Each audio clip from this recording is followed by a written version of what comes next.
Para formar e pôr em ação fisioterapeutas de excelência nas nossas UTIs, está entrando no ar mais um episódio do nosso podcast UTI em Forma e Ação.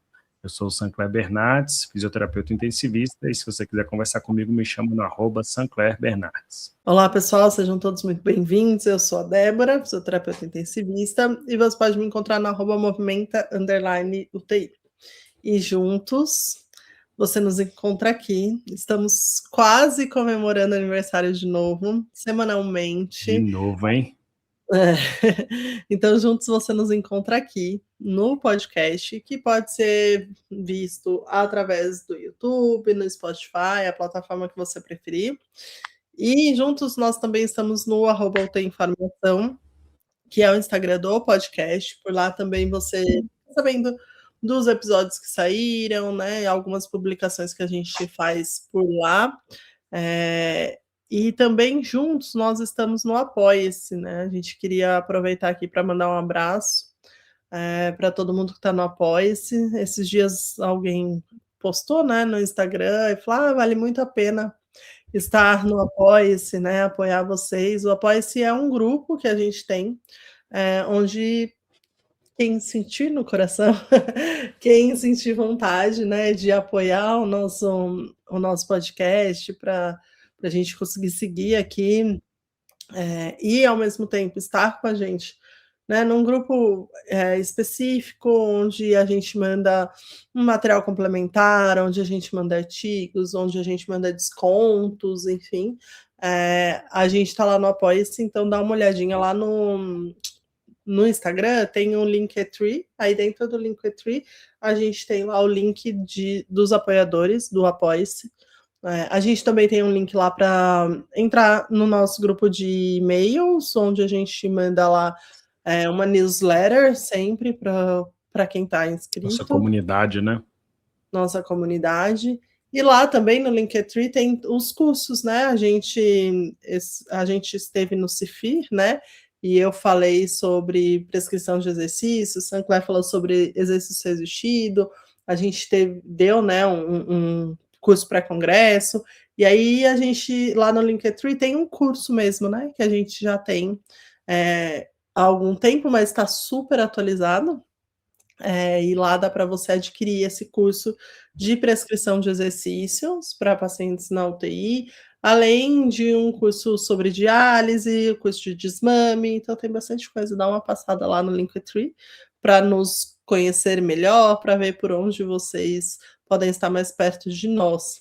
E a gente também tem, a gente queria aqui agradecer o apoio que a gente tem recebido do Clinic Physio, que é o aplicativo novo que está no mercado, um aplicativo que vai ajudar muito fisioterapeutas, tanto fisioterapeutas de hospital como fora de hospital, mas falando mais para a gente, né, para o nosso público, que é o fisioterapeuta do hospital. É um aplicativo super completo, não é mais um aplicativo, só um aplicativo de escalas, mas é um aplicativo que tem escalas, por exemplo, mas essas escalas estão lá referenciadas e com link direto para referência no PubMed dessas escalas. Essas escalas estão vinculadas com a história que você colocar lá do paciente, né, com uma interpretação, com auxílio para tomada de decisão, Te ajuda, né? Te ajuda na condução do seu caso clínico, é muito legal e tudo baseado em evidência científica de primeira. Exatamente, então a evidência está sempre lá, é facílimo de consultar, né, qual é a evidência que está por trás desse auxílio ali, da tomada de decisão, dá para você acompanhar os dados, enfim, vale muito a pena dar uma olhada no Instagram, ou a gente tem mandado também, vai continuar mandando para quem está na nossa comunidade, para os apoiadores. E, obviamente, quem está com a gente tem um desconto também. Então, a gente agradece aqui a todo mundo que, de alguma forma, acredita no nosso trabalho e nos apoia, né? E vamos lá. Eu queria dizer que você falou tocar o coração, é quando eu acho que o podcast toca primeiro as pessoas, né? Se de alguma forma, que a gente vem fazendo aqui há quase 4 anos, como a Débora disse, faz diferença para você, essas são pessoas que sentiram isso, que isso faz diferença para elas e de alguma forma quiseram ajudar a gente a se manter. Isso aqui a gente faz há 4 anos, né, Débora? Por conta nossa, porque a gente acha que vale a pena, a gente acha que isso aqui é um passo muito grande na transformação da formação dentro de UTI. Então, a nossa campanha de apoiadores, a comunidade que a gente tem, apoiadores como o Clínica e Físio, são todos parceiros que acreditam no trabalho que a gente vem fazendo aqui. A gente fica muito feliz e agradece aí a todo mundo por essa confiança. Muito bom. E vamos para o episódio de hoje. A gente segue Vamos ajudar as pessoas também? Vamos ajudar as pessoas hoje? A gente segue esse ano tentando resolver problemas das UTIs por aí, né? E aí a gente vai trazer que já vinha, né, como uma questão, e aí no curso pré-congresso lá do CIFI também apareceu como uma questão, né? Aí a gente falou, bom, vamos levar então pro podcast, e até, né, porque a gente discutiu bastante, teve insights bons, e é um problema nas nossas UTIs, né? Então o episódio de hoje é resolvendo um problema, funcionalidade prévia.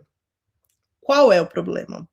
Vários, na verdade, mas eles se concentram em torno do fato de que muitas vezes a gente não sabe a funcionalidade prévia do paciente, né? E aí, quantas vezes a gente não vê escrito lá, né, Sancler? A gente já discutiu que não é o ideal, né?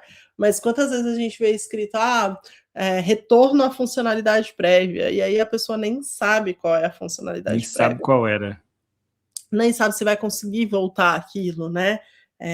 Entre outras questões relacionadas, né? Mas o fato é que a gente tem um buraco, né? A gente tem um buraco quando a gente fala no acompanhamento do paciente na UTI, porque eu sempre falo isso nas minhas aulas, né?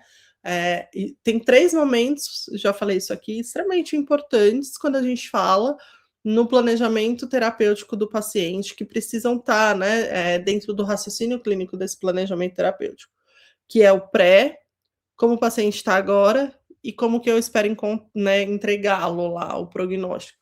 Então, assim, na minha cabeça, eu fico pensando como é difícil a gente fazer um plano terapêutico adequado se a gente não sabe a funcionalidade prévia. E muitas vezes a gente não sabe, né? Exatamente. Eu acho que o primeiro grande problema é esse, é como é que podemos atender, fazer reabilitação de uma pessoa sem que a gente saiba. E isso aqui é um divisor de águas para a gente que trabalha na UTI, Débora. Porque o seu paciente, se ele tinha uma funcionalidade prévia boa e ele de repente está com a funcionalidade ruim nesse segundo momento que você falou, você tem que ter o terceiro momento como meta terapêutica do retorno da funcionalidade dele, se aquilo for possível, porque ele está perdendo dentro da internação, por consequência da internação. Por outro lado, tem pacientes que tinham uma funcionalidade prévia ruim, e que isso muda completamente a dinâmica de um plano terapêutico. Eu não quero pegar uma pessoa que há 10 anos não andava e botar ela para andar dentro da UTI. É lógico que você vê uma janela de oportunidades, talvez, né, por um milagre da vida aí, você pode executar isso, mas o fato é que você tem que pensar se era ou não antes comprometido para você saber. E aí quer ver que isso é tão cultural, Débora, que quando a gente está na graduação, você pega as fichas de avaliação, a gente tem disciplinas, né, de semiologia, avaliação, etc. Aí tem lá história da doença atual, história da doença pregressa, antigamente era história da moléstia pregressa, nome feio, e aí você pergunta tudo, pergunta medicamentos que toma, hábitos de vida, e a gente não tem uma história da funcionalidade pregressa. Isso nas fichas de avaliação de fisioterapia, ou seja, derivado basicamente de um modelo médico clínico. E essa funcionalidade, a gente tem que entender ela de uma maneira minuciosa. Me importa muito menos o remédio que o paciente tomava do que se ele caminha com auxílio ou sem auxílio, qual distância e em qual velocidade. Então a gente precisa mudar o cenário, porque eu tenho que saber o que é possível de eu ganhar, o que é possível de eu manter e o que é que eu não tenho como buscar e alcançar dentro da terapia intensiva. Eu tenho que saber se as alterações de função são oriundas da internação ou se já eram prévias. Então o primeiro grande problema é que eu acho que a solução é não dá para você atender e reabilitar um paciente dentro da UTI sem que você saiba sobre o nível de funcionalidade e assistência e mobilidade do seu paciente. Acho que um ponto-chave que você falou e que eu acho que bagunça demais o coreto é quando você não sabe, né, você atribui tudo aquilo que está acontecendo, que você está vendo, à internação, né? Só que às vezes não é, né? E assim, isso já aconteceu muitas vezes, né? Então, não sei, acho que eu já devo ter contado aqui, né, uma vez, mas eu tenho uma. É que essa história me marcou, mas sempre acontece, né? Era um paciente que tinha uma alteração pulmonar já prévia, né? E aí eu estava andando com ele no corredor da UTI e ele estava taquipneico, né? Assim, com uma frequência respiratória mais alta, usando um pouco de musculatura acessória. E aí eu levei uma chamada, né, Você da vai enfermagem, cansar o seu paciente. tipo, ele está cansado, você não está vendo que ele está cansado andando com você, né? E aí o próprio paciente, na época, falou assim, não, mas eu já fico assim em casa quando eu ando, né? Então, assim, aí, se você não tem essa noção de como o paciente era antes, você vai atribuir. Parâmetro basal, né? E você atribuindo tudo à internação, de novo, bagunça o próximo coreto, né? Que é você pensar o que você vai fazer com esse paciente, o que ele pode fazer, né? Qual a janela terapêutica que você tem, quais são as alterações ali que estão acontecendo que você deve considerar como sinal de alerta ou como não sinal de alerta, né? Então, eu acho muito complicado, assim, traçar prognóstico, né? Se você não tem essa funcionalidade prévia do paciente. Então, acho que o primeiro ponto para resolver esse problema é todo mundo entender que é um problema, né? Que é um problema E que você não. precisa saber, né? De alguma forma, você precisa minimamente ter uma ideia dessa função. Você falou de um cansaço, né? E aí, olha, eu acho que pode ser o próximo passo até da nossa conversa, tá? Eu preciso saber, mas eu preciso saber o quê? E olha como é importante você ter um olhar funcional, um olhar fisioterapêutico. Se você chega para um paciente desse e pergunta assim, o senhor caminha em casa? Ele vai falar, sim. Ponto final. Se a sua conversa acabou aí, quando ele começar a caminhar com você e ele se sentir cansado, talvez você diga, eita, não é hora de caminhar. Só que ele não te deu detalhes porque talvez você não tenha perguntado que ele caminha ficando cansado. Então, se a gente quer retornar ao nível de função desse indivíduo antes, a gente tem que fazer voltar a caminhar o que ele caminhava antes, mesmo que ele fique cansado como antes, porque aquilo ali é da doença estrutural dele. Isso é a mesma coisa de caminhar com apoio, né? O senhor caminha em casa? Caminho, eu vou me segurando na parede. Não, aqui eu vou treinar para o senhor caminhar sem segurar na parede. Mas será que é a hora ou será que eu não quero devolver ele pelo menos fazendo o que ele já fazia antes, né?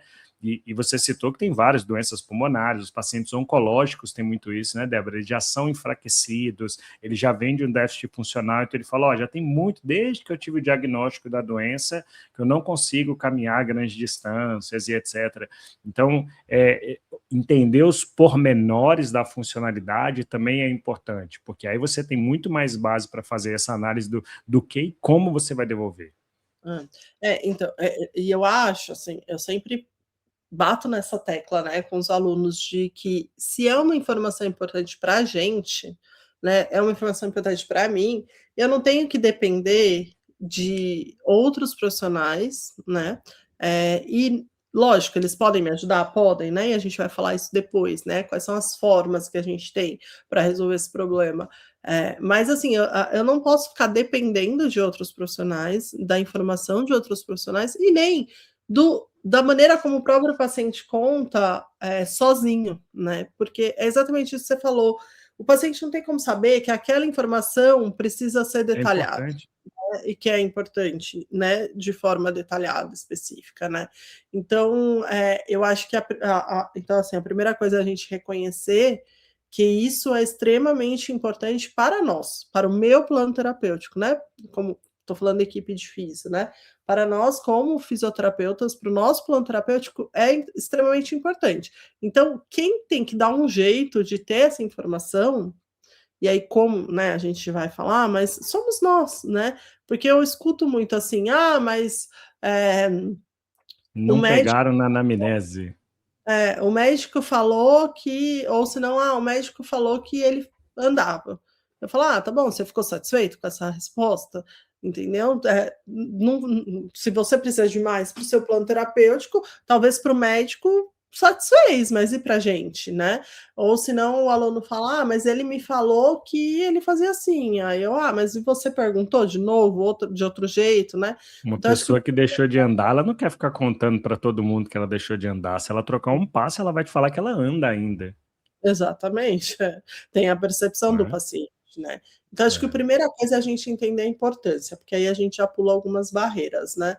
Aí acho que depois o segundo passo é a gente discutir, eh, como é que a gente pode ter essa informação, né, porque aí a gente cai em alguns lugares que a gente já discutiu, né, com algumas pessoas e que sempre vem assim: "Ah, mas eu não consigo falar com o paciente. Ah, mas eu, né, e aí a gente vai encontrando quando o algumas paciente é dificuldades. grave, ele chega sedado, ou não tem visita da família naquele horário da admissão, e até concordo que talvez o horário da admissão, né, a família, se for um paciente mais grave, ela está preocupada com o risco de óbito, e você chegar lá e de repente falar, olha, esquece o risco de óbito, quando ele acordar, eu quero botar ele para andar e tal. Mas a gente tem que, eu acho que a ideia é que a gente tem que ter uma forma sistematizada e organizada de ter isso. E aí, como hoje a gente já vê que vários serviços usam escalas diferentes de mobilidade ou de função, talvez tentar pegar as suas escalas que você já usa no seu dia a dia e fazer um comparativo e ver se essa escala é viável de ser utilizada para perguntar o que era antes da vida desse paciente, né? Eu acho que essa é uma possibilidade. Então, vamos supor que você usa IMS na sua UTI, PFIT. Você vai lá e vai falar, ó, o paciente conseguia andar, andava sozinho, andava com alguém, precisava de um andador, a PFIT fala de força, você acha que ele conseguia levantar, vencer a força para fazer isso e tal, então dá para você fazer uma certa, e aí onde eu queria até propor um termo aqui, que é uma investigação funcional. Você vai fazer uma investigação funcional, tanto com o paciente, quanto com familiares ou acompanhantes, né? Então, eu acho que tentar tornar estruturada a investigação da função prévia é algo necessário para os serviços. Então, não é simplesmente perguntar. Então, imagina você chegar e falar: o senhor era independente em casa? Sim, mas se você perguntar mais a fundo, o senhor cozinha sozinho? Não. O senhor vai lá fora limpar a casa? Não, porque eu canso demais. O senhor vai no banco sozinho? Não, eu não consigo sair de casa, mas em casa eu faço tudo sozinho. Então, é não deixar margem para que esse tipo de pergunta fique tão subjetiva a ponto de não ter uma resposta adequada. Então, estruturar é uma maneira adequada. E aí a gente pode discutir aqui ferramentas e maneiras de se fazer isso, né? Momentos de se fazer isso, acho que é uma discussão importante que a gente tem que ter também. Eu concordo, eu acho que tem que estruturar, né, então acho que tem que fazer parte ali do mesmo jeito que a gente fala, né: "Ah, precisa testar a força muscular desse paciente assim que ele estiver estável, assim que ele acordar", enfim, eu acho que é a mesma coisa para essa investigação funcional, né, então, a gente precisa estar dentro da sistematização do processo de avaliação ali das nossas UTIs, né. E aí pra Deixa eu até e aí fazer uma observação, Débora. Você já viu alguma vez um paciente que chegou na UTI e os médicos não se esforçaram para saber qual a medicação ele tomava em casa? Ou você já viu um exato. paciente da UTI que a nutrição não se esforçou para saber como e o que essa pessoa comia antes de internar? Eles precisam saber, eles não conseguem fazer o trabalho deles sem que eles saibam que era prévio. Então também não faz sentido para a gente se a gente vai trabalhar com a função. Então eu acho que a gente tem que ter esse mesmo afinco assim de que toda evolução, quando você abre de um paciente que chegou, tem lá o porquê que ele chegou, quais remédios e quais eram os diagnósticos anteriores que ele tinha. Uma evolução de físio não é só chegou em ar ambiente, ventilação mecânica e tal. Não, e como ele era antes, isso tem que estar ali no momento inicial, no primeiro contato com o paciente. Hum.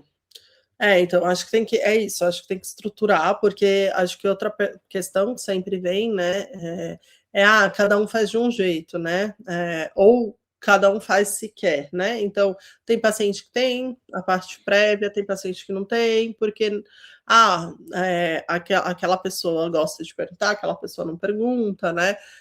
Tem quem pergunte de só: "Ah, o senhor andava?", tem quem pergunte: "O senhor andava? Qual a distância?", né. Então acho que tem que estruturar, em relação a essas coisas. Eu acho que tem que ter um lugar para pôr no prontuário, né, porque se você não tem um lugar específico e você vai pôr, sei lá, junto com a avaliação geral, não fica na cara quando não foi feito, sabe? Então eu acho que tem que ter aquele lugar específico E os para detalhes, né? Para e compartilhar e compartilhar com esses detalhes que a equipe julgar necessário. exatamente. E assim, daqueles lugares que, tipo, tem que ser preenchido, né? Porque também senão passa desapercebido, assim. Então eu acho que tem que ter um lugar e acho que tem que achar alguma maneira de ficar tudo meio parecido, né? E aí a gente entra nessa discussão de, tá, então o que, que a gente usa, né? Eu vou dar a minha opinião, mas isso é opinião pessoal, tá? Eu, particularmente, eu não gosto da ideia de usar escalas que não são feitas para o momento. Então, por exemplo, o AMS eu não gosto, eu acho que não é uma escala que foi feita para antes, acho que é uma escala que facilmente você bate o teto dessa escala no prévio, e aí você fica meio sem detalhes, né, das coisas. A gente tem outras, então, por exemplo, se a gente procurar na literatura, a gente vai achar o Bartel, né? Acho que precisa ter cuidado, mas isso vale para todas, né? Recentemente teve uma questão assim, né? Que uma pessoa estava pontuando o Bartel prévio da paciente para uma pesquisa, né? E precisava ser maior que 85. E aí deu menor. E eu falei, gente, que estranho, né? Porque essa paciente está aqui com a gente, fazendo tudo, né? E aí, quando eu fui ver o que tinha, eu falei, mas o que que deu menor? Ah, a escada. Eu falei, mas por quê? Ah, porque a paciente falou que ela não subia porque ela estava sentindo dor na perna. Né? Eu falei, não, tudo bem, mas ela subia com dor na perna, tá valendo, né? Então tem que tomar cuidado, né? Talvez Tem ela que falou do tipo assim, eu não estou me atrevendo a subir, né, ultimamente. É. Então, acho que tem que treinar a equipe com aquilo que você se propõe, né? Então, tem escalas, né? Tem o Bartel, tem o MIF, né? Que são escalas que podem ser usadas previamente desses pacientes.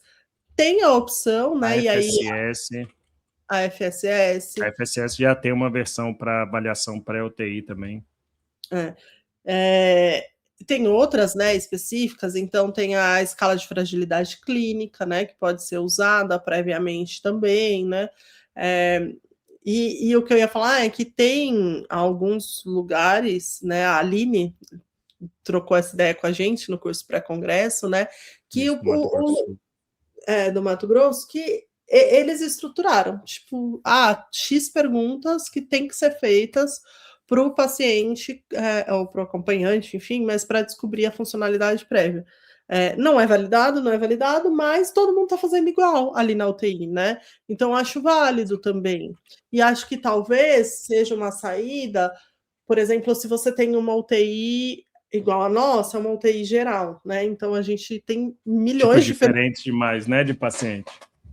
Mas se você tem uma UTI específica, talvez seja interessante, né? Que é isso que você estava falando, por exemplo, quando a gente tem paciente pneumopata, a gente sabe que perguntar só se ele sobe escada ou não é suficiente, né? Então, se sua UTI é toda feita desses pacientes, não sei se é interessante você ter um Bartel, por exemplo, só, entendeu? Porque aí você vai pegar aquele subir escada. Ele pode Mas você fazer o contrário, né? Ele vai te dar um efeito baixo, né? Um efeito piso ali, de que esses pacientes eles não estão bem no momento, mas na verdade é porque a escala não é sensível ao que ele precisa ser.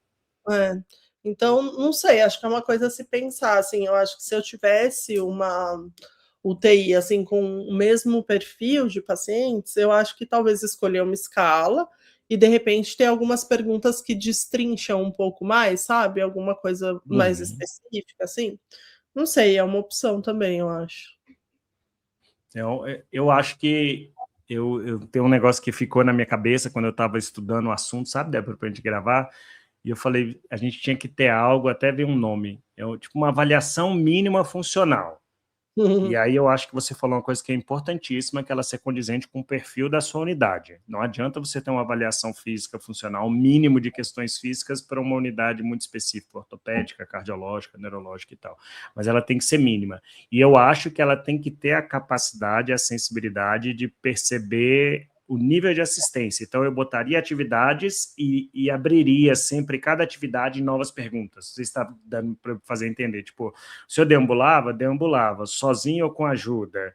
Qual distância curta ou distância longa? Ter parâmetros do que é distância curta. Até o banheiro, distância longa. Dar uma volta no quarteirão. O senhor sobe escada, quantos degraus? O senhor sobe escada sozinho ou com corrimão? Então, cada uma dessas mínimas perguntas, e talvez as mínimas possam estar nessas habilidades motoras simples, levantar, caminhar, ficar sentado, etc., mas ela tem que ter uma ou duas ou três perguntas sobre o nível de assistência que a pessoa precisava, porque isso é determinante para a prescrição da gente.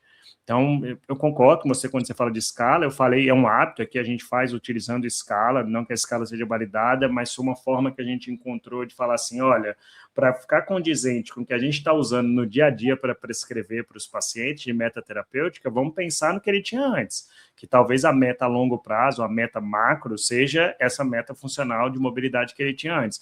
Mas concordo que não resolve. Então, assim, o senhor andava, andava. Aí eu tenho que ter um subjetivo pós a pergunta da escala. No caso que a gente usa JH, HLM. O senhor anda mais que 75 metros? Ando. Como? Com andador? Apoiando na parede, anda rápido, anda devagar e tal. E outra coisa é que eu acho que pega muito é você ter estruturado, Débora, mas a gente tem que pensar em alternativas para como fazer isso, porque nem sempre o seu paciente vai poder responder, vai saber responder. Deixa eu só te cortar, só para não ir para esse ponto, porque eu só queria falar uma coisa, que você estava falando da escala, né? Porque é igual o Bartel, sabe? Eu gosto do Bartel, mas eu acho que ele tem problemas, porque, por exemplo, aí você pega o Bartel do paciente prévio, aí a pontuação vem baixa, porque de repente, sei lá, era uma senhora idosa que não era continente, né? Eu não sei se isso é importante nesse momento, entendeu? Como funcionalidade para a gente da UTI, né? E aí ela vai vir com o Bartel baixo, então ela vai ter uma funcionalidade prévia menor, né? Então, acho que o Bartel tem algumas questões ali também que talvez não sejam tão interessantes para a gente naquele momento, né? Então, só para complementar, que eu acho que a saída é alguém criar, pode ser você aí, publicar alguma. Então, estamos trabalhando nisso, viu? Estamos trabalhando em cima disso aí, mas é porque realmente a gente. E eu acho que, inclusive, isso que você falou é a história da evolução da avaliação funcional dentro da UTI. A gente tem o Bartel até hoje, uma das mais utilizadas, mas a gente já sabe o quanto ele escapa das avaliações funcionais da UTI. E algumas escalas mais específicas, elas ainda estão batendo cabeça um pouquinho, apesar de no final avaliarem basicamente as mesmas coisas, mas eu acho que a gente precisa dessa avaliação mínima funcional. Vou anotar esse nome aqui, ó, avaliação mínima funcional. Quem sabe um dia a gente criar essa escala aí, que é tipo assim, o que eu preciso saber, porque a gente tem que ligar com essa escala o que habitualmente se perde na UTI, né? E o que então, assim, pode o que se ganhar, perde né? Porque você não vai ganhar. Exatamente, que você pode recuperar. Perfeito. E tem que saber, por exemplo, um paciente veio com AVC e ele tem uma hemiplegia. Eu vou aplicar uma escala para avaliar a função antes e depois que eu tenho que devolver. Eu sinto muito, esse paciente não entra nessa avaliação, porque ele vai estar agora com o cenário de uma sequela, um paraplégico, um tetraplégico, uma lesão, uma doença neuromuscular, é outra coisa, uma amputação. Você não vai falar, eu vou devolver. Agora, por outro lado, se a gente pensar em UTIs gerais, clínicas e cirúrgicas de uma maneira geral, a gente sabe que esses indivíduos vão fazer uma fraqueza muito rápida, com lesão muscular, com lesão nervosa, e que vai dar um impacto na função. Foi o que a gente discutiu até lá no CIFIR, né? Isso vai dar um impacto na função. Então, se eu quero prescrever coisas para melhorar tudo isso, eu tenho que saber como era isso antes. Então tem que ser isso, assim, com o básico do geral tem que ligar com o que é possível de se perder e, como você disse, possível de ganhar. É isso que a gente tem que fazer numa boa avaliação funcional aí do que como o paciente era. Exatamente. Aí vai, pronto, responde a próxima pergunta. E aí... aí eu acho que ainda é um problema, é tipo assim, que horas a gente vai fazer? A gente vai perguntar isso para o paciente no primeiro momento que o paciente chega, e vou dar a minha opinião, tá? Eu acho que tem que ser estruturado, eu acho que tem que ser o mais rápido possível. Então, se chega um paciente que você tem a possibilidade de conversar com ele ou com familiares, essa conversa se adequa ao momento para descobrir, eu acho que isso tem que ser feito pelo primeiro fisioterapeuta que tem contato. Caso o primeiro fisioterapeuta não tenha contato, eu acho que isso tem que ser passar por obrigação para o próximo fisioterapeuta que tiver a possibilidade de fazer isso. Lá no curso a gente conversou, e a Aline trouxe, o Francimar também falou que lá em Recife é assim, que tem uma meta, são 24 horas. A equipe da fisioterapia tem que quebrar a cabeça com o paciente e familiares para descobrir. Ah, mas o familiar não foi. Puxa vida, o que impede de você pegar um telefone da UTI, ligar e falar: eu sou da UTI, eu sou fisioterapeuta, eu queria conversar com quem é o responsável de fulano. Olha, como era ele antes? Ele caminhava? Qual distância? Precisava de ajuda e tal? Cara, isso que você está fazendo é mais importante do que qualquer intervenção que você faça naquele local. Então, eu acho que o primeiro passo é conversar com o paciente. Eu acho que sempre tem que conversar com familiares, mesmo tendo conversado com o paciente, porque tem percepções equivocadas. Talvez o familiar está se matando, ajudando, e o cara fala: não, eu estou bem, eu estou fazendo tudo. Tá, porque tem alguém atrás de você te segurando, fazendo tudo para você, né? Deixa eu te contar só rapidinho que a gente tem uma pesquisa, né? Não é exatamente no momento da UTI, mas é de segmento pós-UTI. E aí, um dia eu liguei, né? E o telefone era da esposa. E aí eu falei: eu precisava falar com ele para pegar, né? Como que ele está hoje? É uma escala, né? Que a gente está traduzindo para o português. E aí ela falou assim: tudo bem, vou te passar o telefone dele, mas depois você me fala o que ele respondeu, porque eu vou corrigir. Porque assim, ele não Exatamente. fala a verdade. Isso eu ia falar assim, quem tem marido, esposa, companheiro, companheira, sabe. Quando a pessoa vai numa consulta médica, você já fica com medo, porque você fala: vai mentir, não vai falar a verdade do que está acontecendo. Então, assim, eu acho que tem que ser complementar, tem que ser paciente e familiar, de preferência. Acho que tem que ser o mais rápido possível, e acho que de 24 a 48 horas é um teto, porque depois disso você não consegue mais a informação. Eu estava discutindo isso hoje na UTI com o Thaís, falando assim: poxa, às vezes o paciente ficou 1, 2, 3, 4, 5 dias, ele é muito grave, ele é sedado e ninguém foi na família. Aí 5 dias depois, quando ele começa a acordar, eu vou falar: tá, como ele era? Pô, o negócio já bagunçou tanto. Então eu acho que tem que ter meta, e aí entra, né, com total viés de conflito de interesse. Eu acho que tem que ter indicador, porque é um jeito de você dar feedback para a equipe, de falar assim: olha, não estamos preenchendo, precisamos reforçar esse preenchimento. O Francimar falou isso no curso, que lá no hospital eles têm 24 horas e um indicador. Não preencheu, vai para o indicador caiu, tem que treinar a equipe. Então, eu acho que esse é um caminho da gente fazer: entrevista com o paciente, quando possível, entrevista com o familiar e um prazo. E ainda pode complementar, aí depende da sua equipe, da sua relação com os outros profissionais. Se você tiver essa avaliação mínima e ela for relativamente simples, você pode pedir, né? Não é você não fala com a família.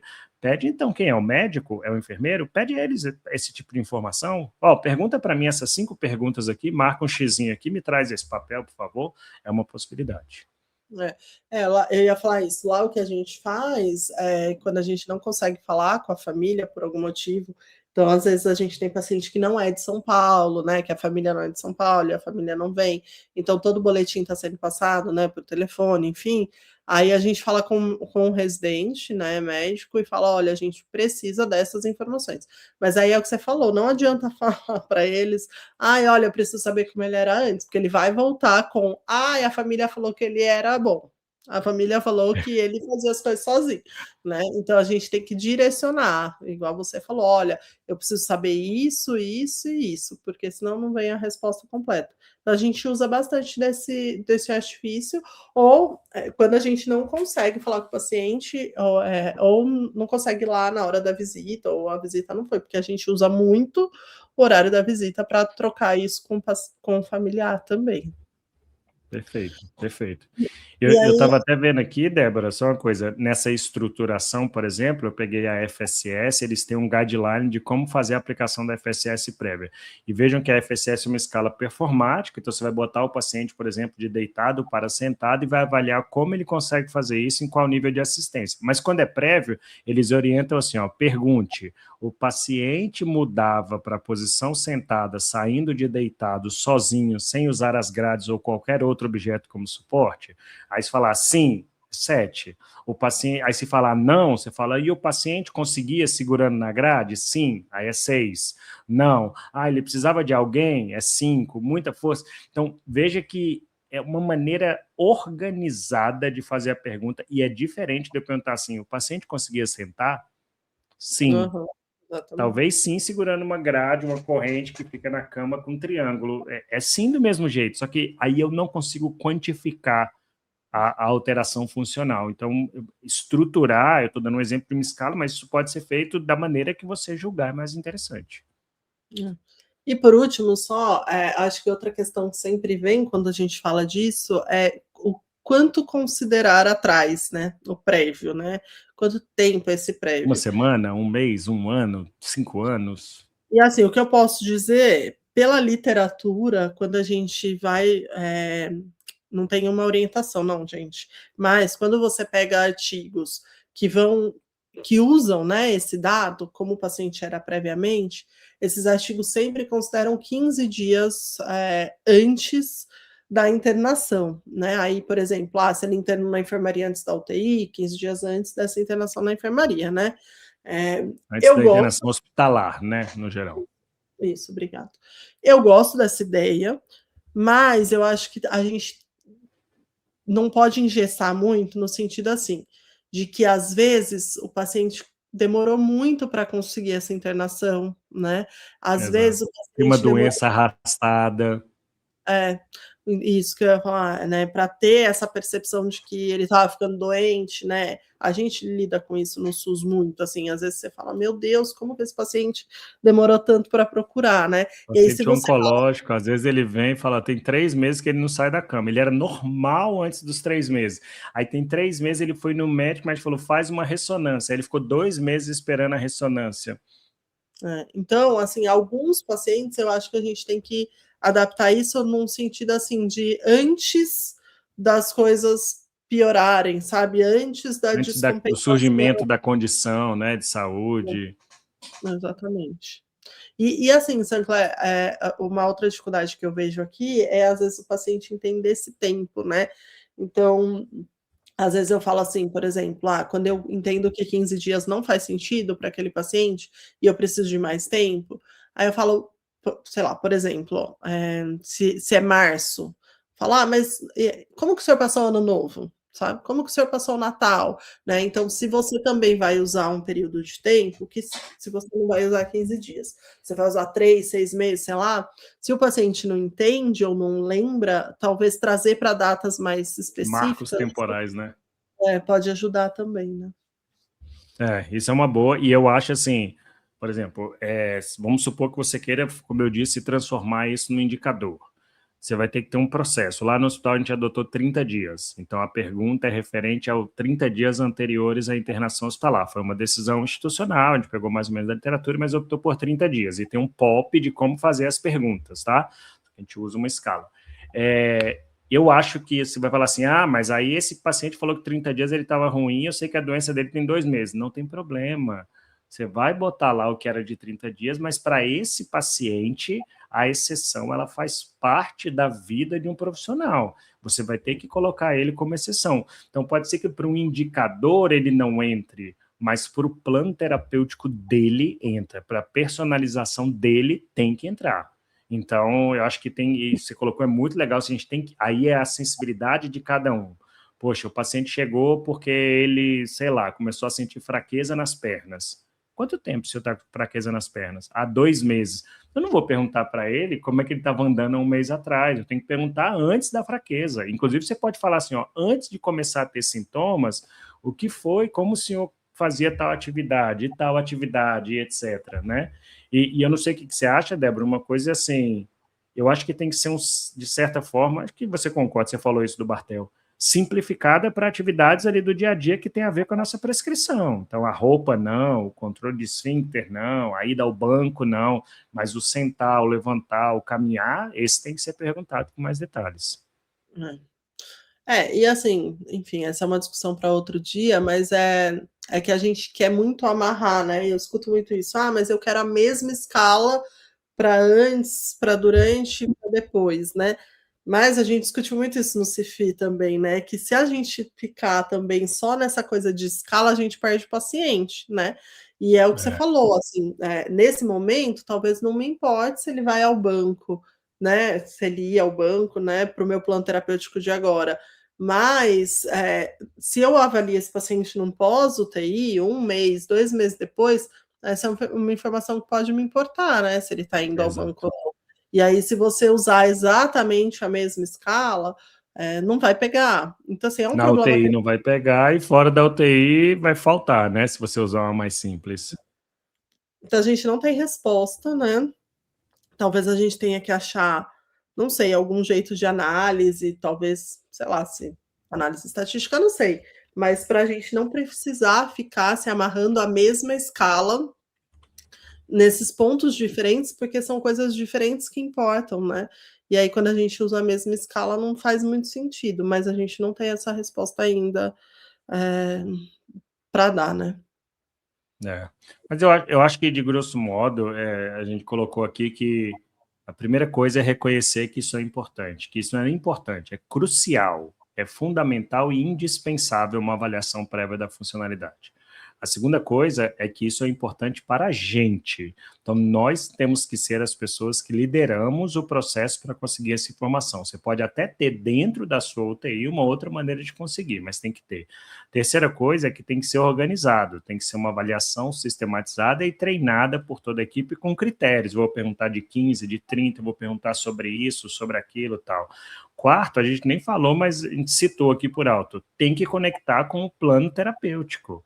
Se não conectar com o plano terapêutico, não faz o menor sentido dessa avaliação prévia. E acho que talvez essa discussão coubesse há 20 anos atrás, mas hoje, como a gente sabe qual é o foco da reabilitação na UTI, é inadmissível que a gente reabilite alguém sem ter esse direcionamento, né? Então, eu acho que é assim que você resolve esse tipo de problema. E, óbvio, veja o perfil da sua unidade, veja o que é que geralmente vocês oferecem de terapêuticas para reabilitação, veja o que vocês conseguem recuperar nos pacientes e coloquem isso numa avaliação para saber se efetivamente vocês estão recuperando ou não. E entenda as individualidades de cada um. E assim, né, Sancler, a gente falou tudo isso, que seria o ideal, né? Mas se você falar, Débora, não tenho condições de tudo isso, começa pelo básico. Usa o AMS, então, prévio, no momento e na alta, né? Não estou falando que não faz sentido usar. Né? Eu estou dizendo que pensando em evolução, né, a gente precisaria pensar Exato. em algo, chegar lá. Mas é melhor ter alguma coisa do que não ter nada, né? Então, assim, E faça você, né? No meu serviço não tem, faça você, comece a colocar nas suas evoluções, o primeiro dia que o paciente chegar, fala assim, prévio a lá onde você bota assim, pneumonia, hemorragia digestiva, quando você bota todos aqueles diagnósticos médicos, bota lá também assim, funcionalidade prévia, IMS tanto, ou deambulava sem auxílio, coloca lá, porque isso também é uma forma de você disseminar a importância disso. Exatamente. Isso aí, muito bem. Então, Muito bom. Tem alguma dica? Eu tenho uma dica hoje. Uma diga, não, série, O Homem das Castanhas, você já viu? Na não, Netflix? não É vi. uma série interessante de investigação policial e tem a ver com isso. O que a gente faz é uma investigação funcional, não é policial não, tá bom, pessoal, o que a gente faz? Mas é uma investigação funcional. A gente tem que ir nos pormenores para descobrir exatamente como era, para a gente tentar fazer, devolver ou manter aquilo como era. Então, quem gostar desse tipo de série de investigação, crimes, etc., O Homem das Castanhas, é muito boa na Netflix. Muito bem, obrigada pessoal pela companhia e a gente volta semana que vem com muito mais coisas legais, que esse semestre tá cheio de coisa, né? O povo tá produzindo bastante esse segundo A gente semestre, já está com a agenda assim, ó, cheia de coisa de artigos locais, brasileiros, muita coisa boa.